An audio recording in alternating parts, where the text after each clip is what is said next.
Nous sommes sur le site de la Pierre-Attelée, une forêt située sur la commune de Saint-Brévin-les-Pins, au sud du département de la Loire-Atlantique. La forêt tient son nom de ce menhir qui date du néolithique. La légende veut qu'on venait autrefois apporter des fleurs à ce menhir pour réclamer des bonnes récoltes pour l'année en cours. Donc on est dans une forêt et qui aujourd'hui est quasiment la seule ou une des seules forêts littorales du département de la Loire-Atlantique, qui est un des départements les plus urbanisés de France. L'idée qui a présidé un petit peu à la création du Conservatoire du littoral, c'est qu'on a constaté donc au début des années 70 que le littoral était soumis à de très fortes pressions de la part de l'homme. Et il est apparu intéressant d'avoir un outil fort de régulation de cette situation-là, porté par l'État. Donc le Conservatoire du littoral est un établissement public qui a vocation à intervenir sur le littoral pour protéger le littoral par la maîtrise foncière, c'est-à-dire en faisant l'acquisition de terrains.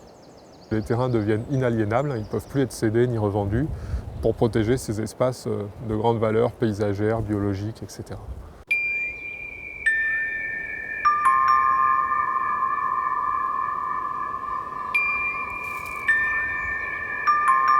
Le conservatoire n'a pas vocation à être directement gestionnaire des terrains dont il devient propriétaire. Cette gestion doit être confiée à des partenaires, en priorité les collectivités territoriales, communes, communautés de communes, voire départements, régions, qui sont les mieux placés pour assurer la surveillance, la maintenance des aménagements et être présents au quotidien sur le site. Nous sortons de la forêt, nous traversons un autre type de milieu naturel, la dune, et puis nous allons rencontrer l'équipe de gestion du site qui sont mis à disposition par la commune pour entretenir et surveiller le site de la Pierre-Attelée. Salut Christian. C'est Fabrice. Bonjour, ça va? Donc je vous laisse maintenant avec les gardes gestionnaires du site qui vont vous montrer les techniques de gestion pour bien conserver ce site.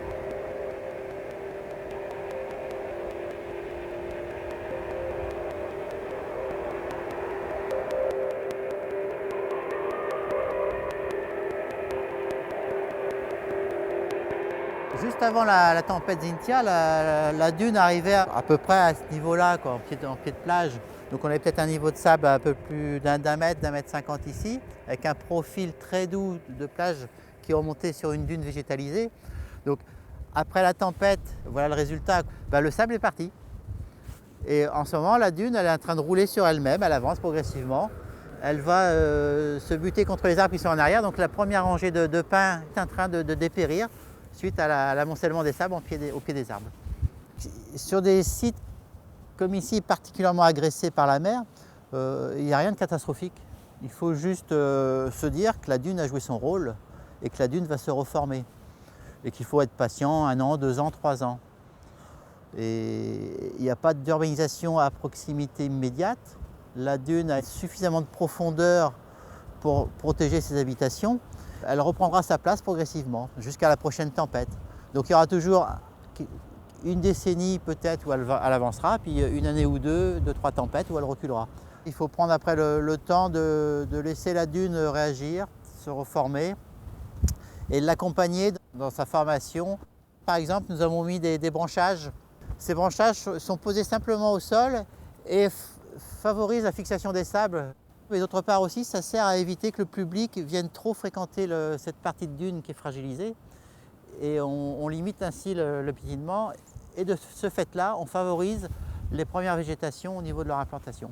Ce qui sera fait sur ce secteur-là, donc assez rapidement, là, on mettra en place ce qu'on appelle les clôtures ganivelles, les clôtures brise-vent.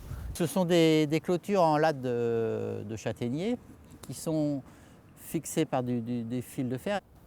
Le but, c'est que lorsque le sable est transporté par le vent vient se buter contre ces clôtures, diminue la puissance du vent derrière et les sédiments qui sont transportés se déposent. Ce qui participe aussi au maintien des dunes et au bon développement de la végétation des massifs dunaires, c'est les différentes techniques de nettoyage de plage qu'on peut employer sur les différents sites.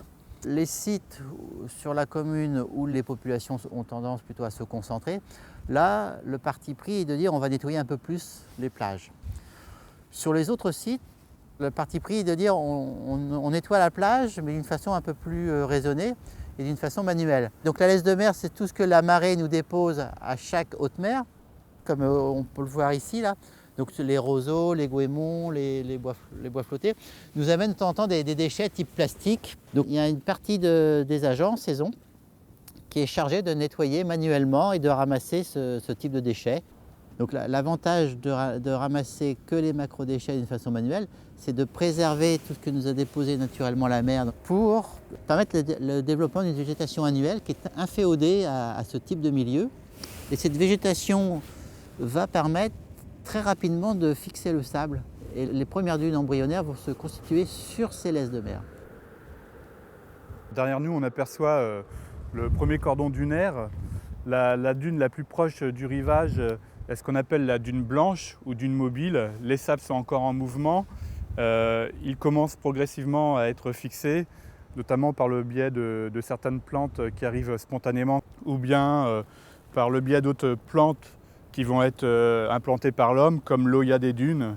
L'Oya, c'est une plante intéressante puisqu'elle permet de vraiment capturer les grains de sable, de fixer le sable grâce à son réseau racinaire bien développé.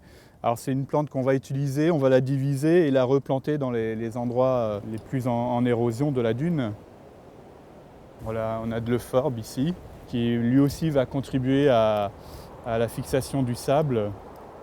Plus on se rapproche de la terre, en fait, plus on va avoir une dune fixée, riche en plantes différentes. Et on va lui donner alors un nom différent, on va l'appeler la dune grise. La dune grise qui porte son nom des mousses et des lichens qui se développent sur le sable.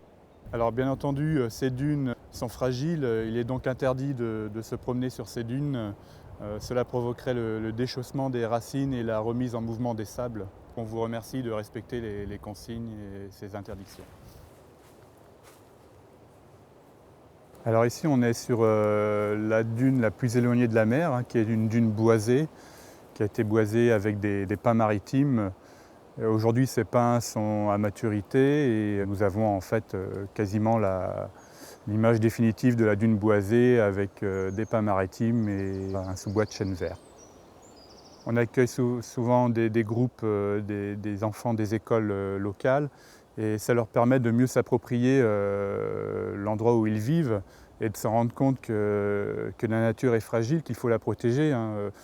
Il ne faut pas oublier que toutes les plantes qui poussent ici poussent sur du sable. C'est un milieu difficile, donc c'est la raison pour laquelle aussi sur le site de la Pierre Attelée, on a des secteurs qui ne sont pas accessibles au public pour éviter notamment le déchaussement des racines et l'érosion du milieu.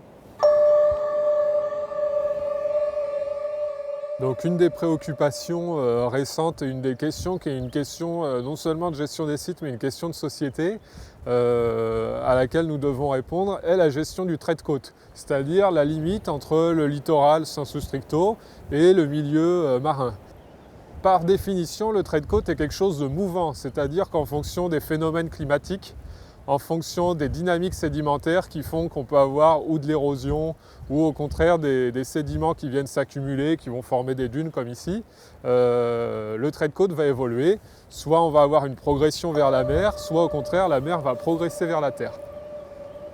Donc globalement sur la quasi-totalité du littoral français, on a plutôt des phénomènes d'érosion, c'est-à-dire que notamment du fait de l'élévation du niveau de la mer, on sait qu'à l'horizon 2050, l'élévation du niveau moyen de la mer devrait être de 40 cm.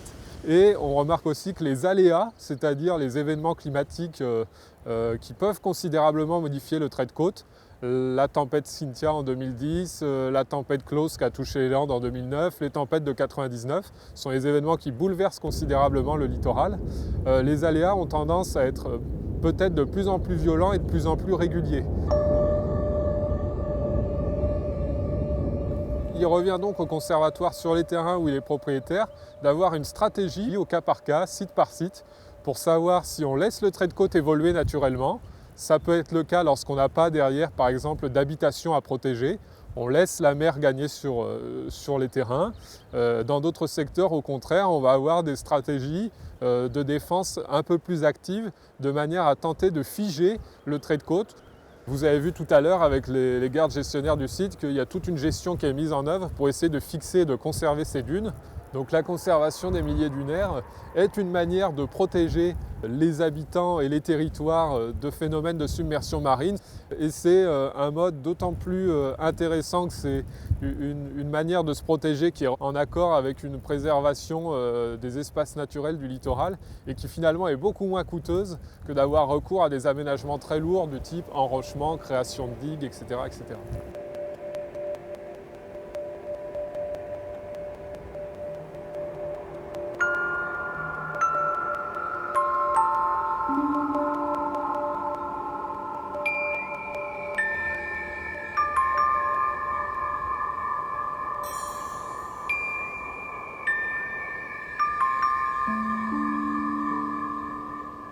Nous avons réalisé récemment, en partenariat avec les éditions Dakota, ce guide de randonnée entre la Charente-Maritime et la Loire-Atlantique, qui propose notamment une balade sur le site de la Pierre-Attelée. Ce guide a été décliné sur l'ensemble des régions où intervient le Conservatoire du littoral.